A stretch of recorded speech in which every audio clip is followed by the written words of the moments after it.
Here's the first part of your story in about 800 words, written in third-person style with simple English and no headings. The massive starship appeared over Earth without warning. It hovered above Seoul, its shadow darkening the city below. People stopped in the streets looking up with fear and wonder. After 3 days of silence, a message came to all screens across the world. People of Earth, I am Commander Kang of the Galactic Union. Your planet has been noticed by the greater powers of space. As is our way, we offer you a place among us, if you prove worthy. World leaders gathered in emergency meetings. Military forces went on high alert. Scientists tried to understand the alien technology that seemed centuries beyond Earth's best inventions. On the 4th day, a smaller ship descended, landing in an open field outside Seoul that had been quickly cleared. Korean soldiers formed a perimeter, but their weapons seemed like toys compared to what might be inside the alien craft. The ship's door opened with a hiss of steam. From it walked a tall figure nearly 7 feet in height. Its skin was pale purple, with markings that seemed to shift and change. 4 arms extended from its torso, each holding a glowing blade that hummed with energy.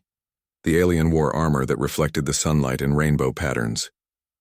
I am Swordmaster Kang, the alien announced, its voice translated through a device on its chest.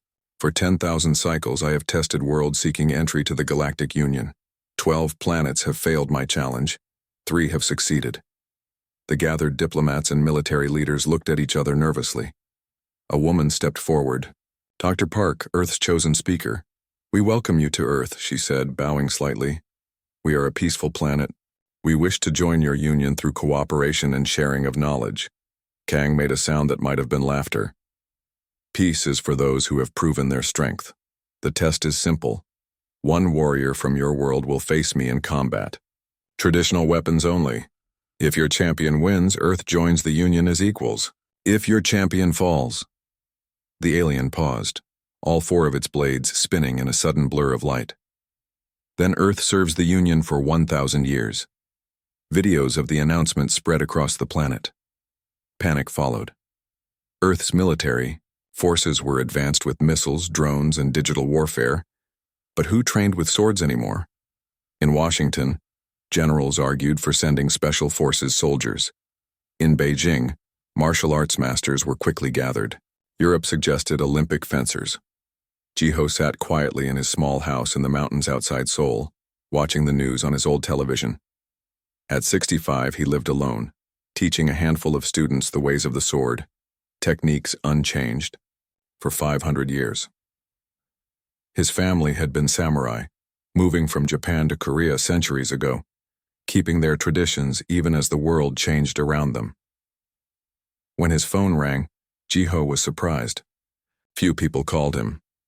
Master Jiho, said the voice. It was one of his former students now working in the government. You've seen the news? Yes, Jiho replied simply, watching as the screen showed the alien Kang demonstrating its skills, blades moving faster than seemed possible. The president wants to speak with you. A car is coming. 3 hours later, Jiho sat in a room with military leaders, scientists, and the president herself. They showed him more footage of Kang defeating champions from other worlds. The alien moved like water, its 4 arms working together perfectly. Our analysts say his species has enhanced reflexes and significantly greater strength than humans, explained General Min. We need someone who can match that speed. Jiho shook his head. No human can match that speed. The room fell silent. Then we have lost before we begin, the president said quietly. Not necessarily, Jiho replied. Speed is not everything in combat. There is also timing, understanding, the space between movements. He stood up slowly, his old joints creaking slightly. Show me more of how this alien fights. For hours, Jiho watched recordings of Kang. The others in the room grew restless, but Jiho remained perfectly still, his eyes never leaving the screen. Finally, he nodded. I will face him. Master Jiho, with all respect, General Min began. You are old? Jiho smiled slightly. Yes. But I have spent 60 years understanding the way of the sword. This alien relies on his speed and strength. He has never needed true mastery. The president looked at her advisors, then back to Jiho. Are you certain? Jiho nodded once. I cannot guarantee victory, but I see weaknesses in his style that others might miss. 1 week later, the world watched as Jiho walked slowly toward the field where Kang waited. The old master carried only a single katana, polished but simple. He wore traditional clothing, his gray hair tied back. Across the field, Kang's 4 blades hummed with power. The fate of Earth hung in the balance. The sun rose slowly over the mountains, casting long shadows across Jiho's small wooden house. He had slept little since accepting the challenge. Instead, he spent the night in meditation, his sword resting across his knees. When the first light touched his face, he opened his eyes and stood with surprising grace for a man his age. His home was simple but beautiful. Swords from different periods hung on the walls, not as decorations but as honored teachers. Each had a story, passed down through 15 generations of his family. Jiho walked to the oldest sword, a katana with a plain wooden handle wrapped in faded silk. This was the blade he would use against the alien champion. Grandfather, are you awake? A soft voice called from outside. Enter, Han, Jiho replied. A young man slid open the door and bowed deeply. Han was Jiho's grandson and most dedicated student. At 25, he had trained since childhood but still viewed himself as a beginner. The government officials will arrive in 1 hour, Han said, his voice tight with worry. They've brought videos of the aliens' previous fights. Jiho nodded.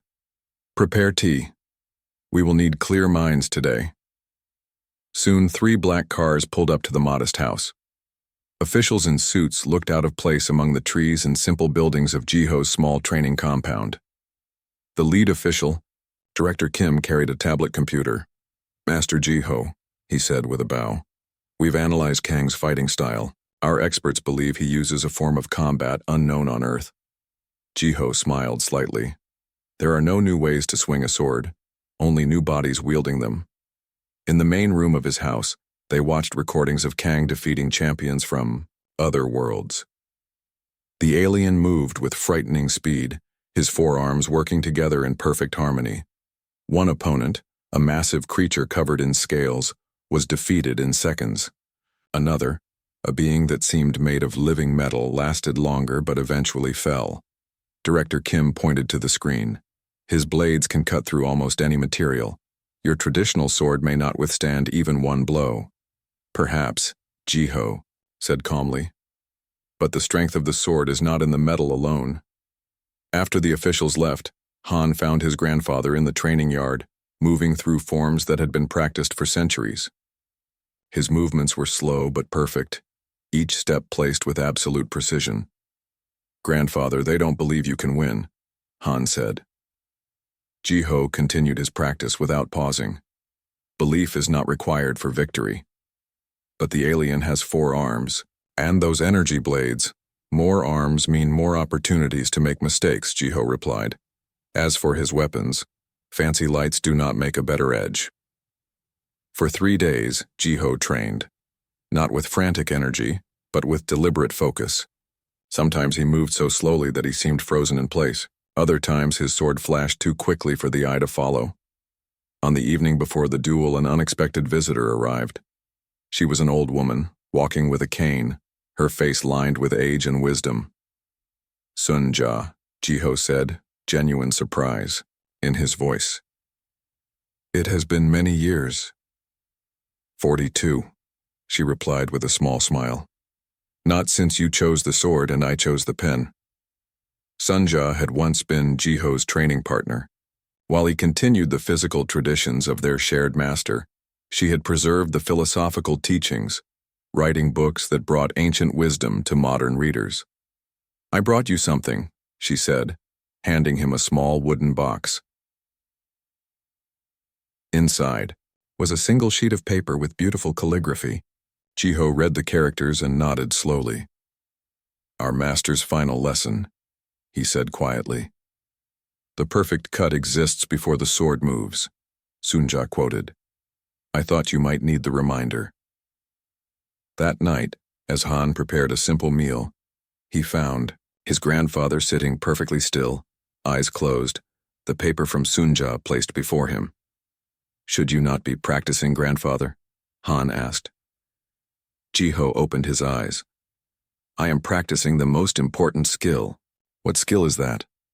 Seeing clearly, Jiho replied. Tomorrow I face an opponent unlike any human has faced before. If I try to match his speed or strength, I will fail. I must see the truth beneath his movements. Later, as the house grew quiet, Han watched his grandfather from the doorway. The old master stood in the moonlight, his sword sheathed, making no movements at all. Just standing, breathing, being. Grandfather, Han whispered, the world is counting on you. Jiho turned, his face peaceful. Then I will show the world what our traditions truly mean, not just how to fight.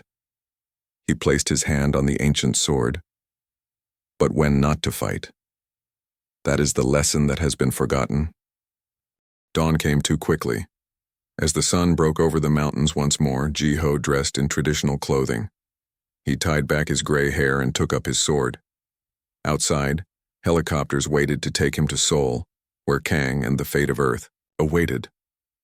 The helicopter carrying Jiho landed in a secured area near Seoul Olympic Stadium. The massive alien vessel loomed overhead, casting strange shadows across the ground. Officials hurried Jiho through a series of security checkpoints.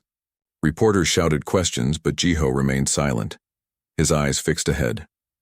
Inside a special preparation room, scientists waited with equipment and worried expressions. Dr. Lee, head of the research team, approached Jiho with a tablet showing detailed scans of Kang's physiology. Master Jiho, we've learned more about the alien's biology, she said.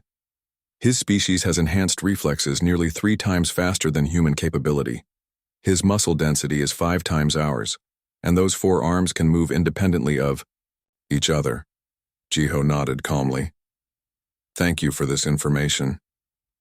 We've also analyzed his energy blades, Dr. Lee continued. They generate a field that can cut through most materials. Your traditional sword may not withstand direct contact. Then I will not let them touch, Jiho replied simply. The scientists exchanged concerned glances. One of them stepped forward, a younger man with eager eyes. Master, we've developed a special coating for your blade, he said, offering a container of silvery liquid. It might provide some protection against the energy fields. Jiho studied the substance, then shook his head. No, this sword has served my family for 15 generations without such things. I will not change it now. In the corner of the room, Han watched his grandfather with growing worry. When the scientists left, he approached Jiho. Grandfather, please reconsider. Use every advantage they offer. Jiho placed a hand on his grandson's shoulder. The advantage I need cannot be made in a laboratory. Now help me warm up. Together, they moved through basic forms, Jiho's movements becoming more fluid with each passing minute.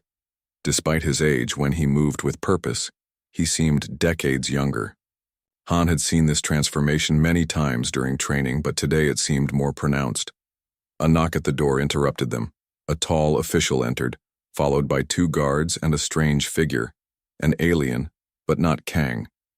This one was shorter, with greenish skin and only 2 arms. I am Moon, representative of the Galactic Union, the alien said through its translator. I come to verify your weapon and explain the rules of engagement. Jiho bowed respectfully and presented his katana. The alien examined it with curious eyes. Primitive but acceptable, Moon said. Now the rules. The arena is circular, 100 meters in diameter. No outside assistance is permitted. Combat continues until surrender or inability to continue. Death is not required for victory. I understand, Jiho said. As Moon turned to leave, it paused. Many worlds have faced this challenge. Few have chosen champions so seasoned. After the alien left, Han helped Jiho into his traditional hakama and gi. The clothing was simple, black and white, with no decorations or symbols. Ji-ho sat on the floor in meditation while Han nervously paced the room. "Grandfather, I've been thinking about Kang's fighting style," Han said. "He always attacks first, using his upper right arm to lead." Ji-ho opened one eye.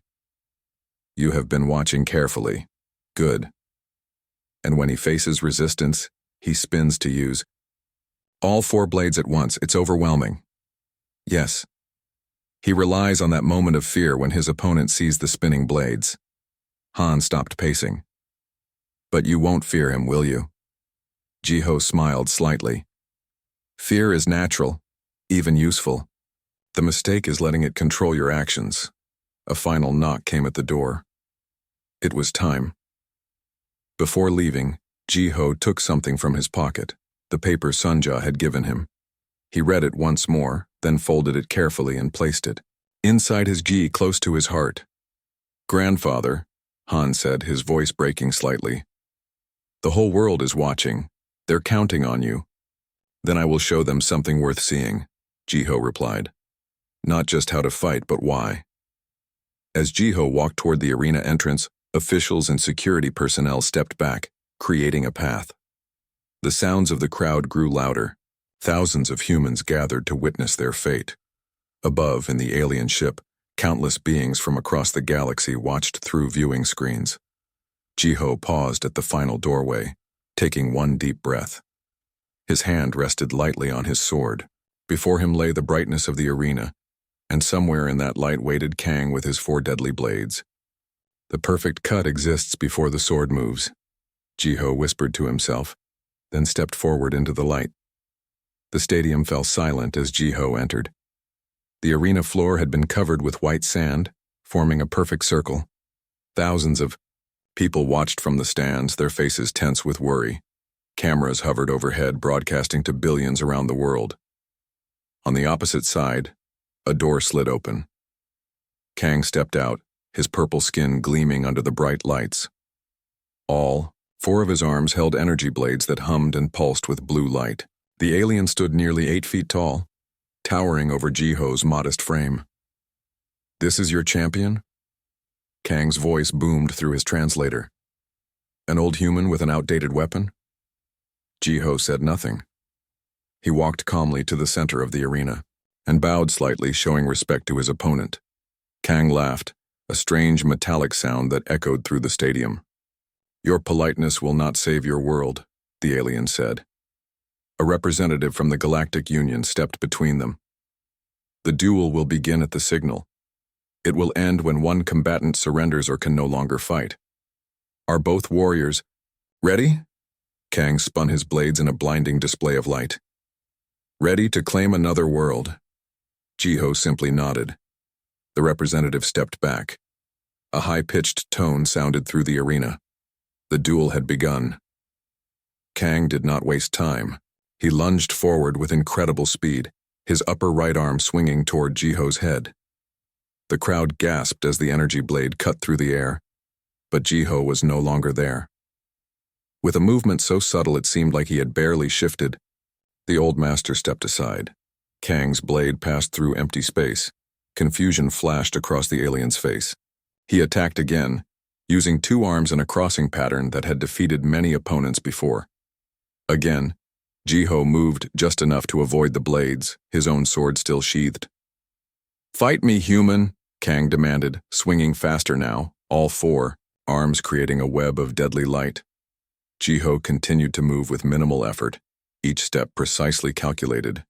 He was reading Kang's movements, learning his patterns.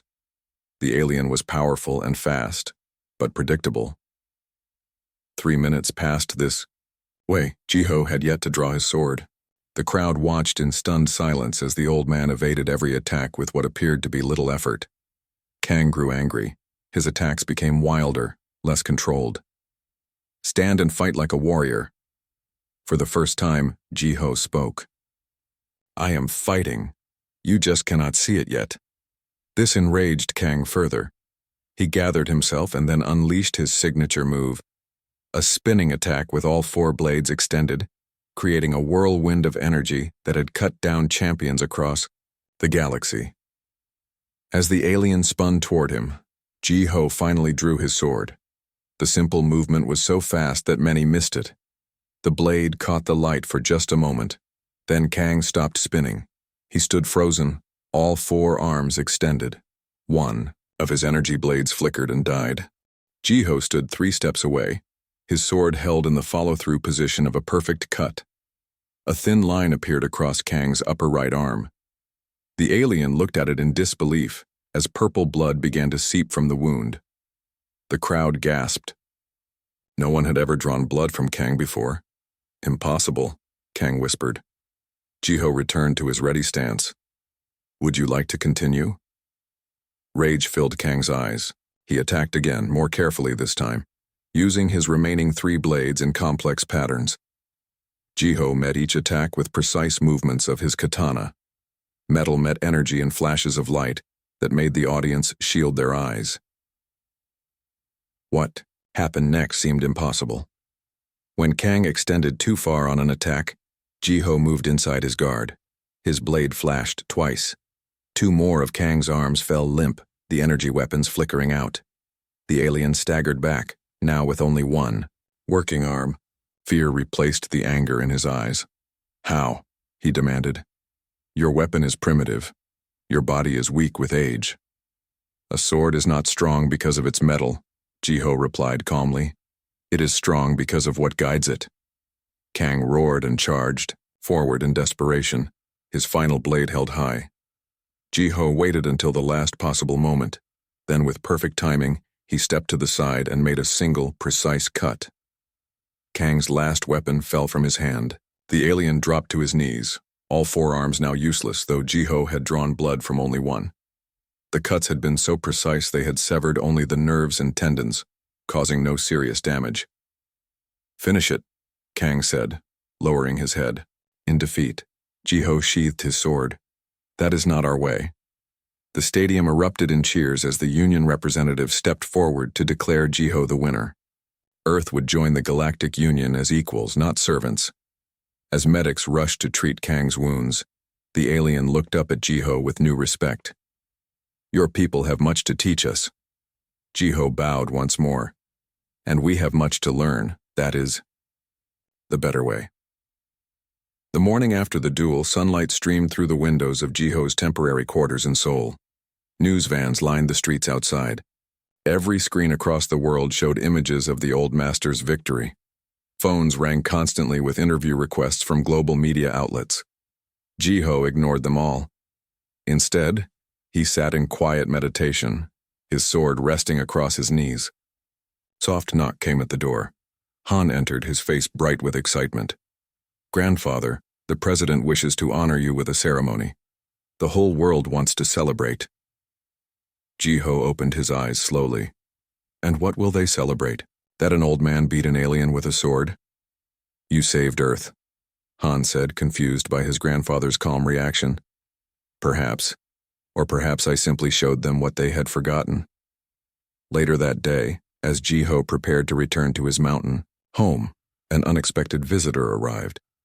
It was Kang, his wounds bandaged, his tall frame slightly stooped. The alien entered and bowed deeply in the human style. Master Ji-Ho, Kang said, his translator making his voice sound softer than before. I have come to understand. Ji-Ho gestured for the alien to sit. They faced each other across a low table. My people have conquered worlds for 10,000 years, Kang continued. We believe that strength is measured by speed, by force, by technology. Yesterday you showed me another kind of strength. Ji-Ho poured tea for them both. The true strength of a sword is not in its edge, but in the mind that guides it, Kang finished. My people have forgotten this. We became focused on weapons, not wisdom. Outside, reporters watched through windows as human and alien shared tea in silence. That image would soon spread across Earth and to hundreds of worlds beyond. 1 month later, Ji-Ho's small training compound had changed. New buildings had been added, simple structures that matched his traditional home. In the main practice yard, students from around the world trained alongside visitors from other planets. Humans worked through basic sword forms while beings with various numbers of limbs adapted the movements to their own bodies. Han watched with amazement as his grandfather taught a group that included 3 aliens. One was even Kang himself, now, using wooden practice swords instead of energy blades. Remember, Jiho instructed, the movement begins before the body moves. See your opponent truly, not as you fear them to be, but as they are. In the evening, as the students departed, Jiho and Han sat on the porch of the main house looking at the stars. Things will never be the same, Han said. Earth is part of something much bigger now. Jiho nodded. Change is natural, but some things remain constant. Like what? The way of the sword, the importance of balance, the need to see clearly. Jiho pointed to the stars. Those worlds out there have amazing technology, but many have lost their connection to older wisdom. That is what Earth can offer them. The next morning, a small ship landed near the compound. From it emerged Sunja, Jiho's old friend, along with representatives from the Galactic Union. They wish to establish a cultural exchange center here, Sunja explained. Not to learn about our technology, but about our philosophies, our arts. Jiho raised an eyebrow. And they chose my remote mountain for this? Sunja smiled. After your victory, many worlds have become interested in Earth's forgotten traditions. They believe we have knowledge they need. That afternoon, as new students arrived from 3 different planets, Jiho stood in his practice yard, watching them attempt their first basic forms. Their movements were awkward, their balance uncertain, but their eyes showed genuine desire to learn. Kang approached, bowing. Before speaking, Master, I have been thinking about what you said during our duel, about showing the world not just how to fight, but why. And what have you concluded? Jiho asked. That my people fight to dominate, but your way is to fight for harmony. Kang looked at the diverse group of students. I think the galaxy needs this lesson. Jiho nodded slowly. As the sun set behind the mountains, casting long shadows across the training yard, he felt a sense of peace he had not known before. The sword that had protected Earth would now help build bridges between worlds. Tomorrow, he said quietly, we begin again.